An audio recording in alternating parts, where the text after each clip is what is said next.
Senator Rubio, a lot of the people sitting in this room probably all voted for a conservative senators and conservative congressmen, and you came on and you were introduced as a conservative. And yet I see no votes in the Senate to do away with Obamacare. I see no votes in the House to do away with Obamacare. I see all these people, John Boehner, Mitch McConnell, oh, I'm a conservative, I'm going to represent you.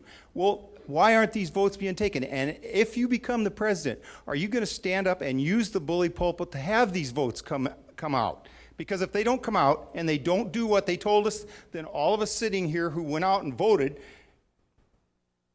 conservative, and to get senators and congressmen in who are conservative, right, and then they just sit back on their haunches and don't do anything.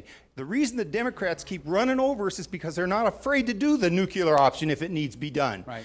We have got to, as conservatives, stand up and say, I want this done, and I'm not going to continue to vote for a Republican. I want a constitutional conservative myself, but by the same token, if you're just going to go in there and sit back and do just what every other conservative has done recently, you're no better than them. And, right, and I want you to say to me, I'm not going to be one of them. I'm not going to sit back on my haunches and ridicule Marco Rubio or Ted Cruz because they are conservatives. Right. Actually, what you've just described is the anger that's out there today. What you've just described is not just the anger that's out there today. What you've just described is why I'm running for president. I'm not even running for re-election to the Senate.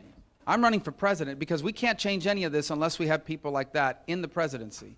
And you're absolutely right. Look, when I got elected in 2010, it was just 4 years ago, I said, there's no way we can go 6 years without dealing with the national debt. We've gone 5 years. No one's done anything about the national debt. Same thing with Obamacare. Look, right now, we know they passed Obama. I know it's really complicated. It sounds super technical, but they passed Obamacare using this thing called reconciliation. That's the same way you should be able to repeal it.